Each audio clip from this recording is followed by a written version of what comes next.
اب آپ کو بتاتی ہوں کامیابی کے 3 اصول، اور اسپیشلی تب جب آپ کسی مشکل کا سامنا آپ کو ہوا ہے، اگر آپ نے شکست کھائی ہے، یہ 3 اصول اپنا لیں جو قرآن پاک میں اللہ تعالیٰ نے سورۃ آل عمران میں بیان کیے ہیں، آپ کامیاب ہوں گے۔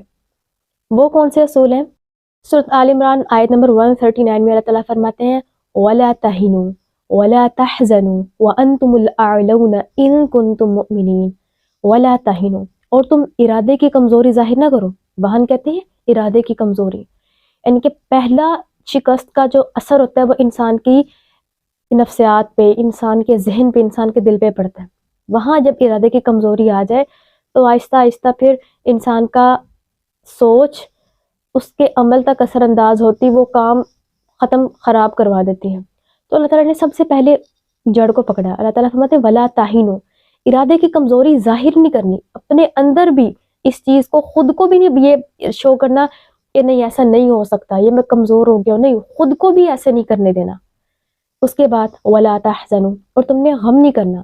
حزن، غم کس چیز کا ہوتا ہے؟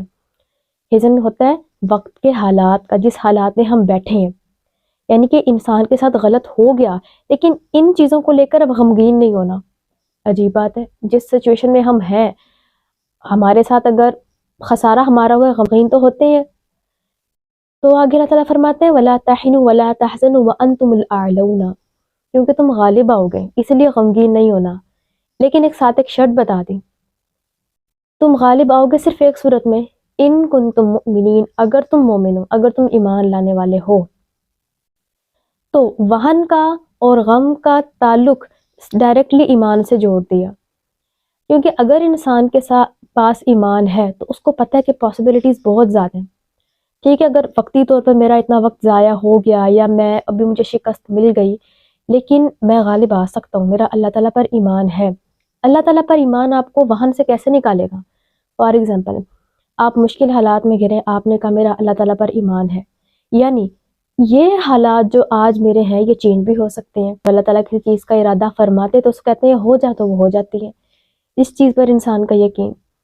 ٹھیک، تو پھر وہ کیا کرتا ہے، انسان کو اس چیز سے نکالتا ہے، وہن سے نکالتا ہے کہ میں ارادے کی کمزوری کیوں ظاہر کروں، کیونکہ انسان وقتی طور پر اسباب دیکھتا ہے، اسباب نظر نہیں آ رہے تو اب میں ناکام ہو سکتا ہوں۔ اللہ تعالیٰ فرماتے ہیں اسباب بھی کوئی چیز نہیں ہے، تم اپنا آپ، تم نے خود کو سنبھالنا ہے۔ اس کے بعد غم کا تعلق ایمان سے کیا ہے؟ انسان غمگین تب ہوتا ہے جب اس کو دکھتا ہے کہ اب میرا خسارہ ہو گیا، اب میں نے کچھ لوز کر دیا، ضائع ہو گیا۔ جبکہ اہل ایمان کو سب سے پہلے جو اللہ تعالیٰ نے کھڑا ہی اس بنیاد پر کیا کہ وہ آخرت پر یقین رکھتے ہیں، یعنی کہ دنیا میں تو اللہ تعالیٰ دیتے ہیں، ہو سکتا ہے نہ بھی دیں، لیکن آخرت میں حصہ ہے ہی ہے، اور وہ ہے بھی ہمیشہ کی زندگی کے لیے۔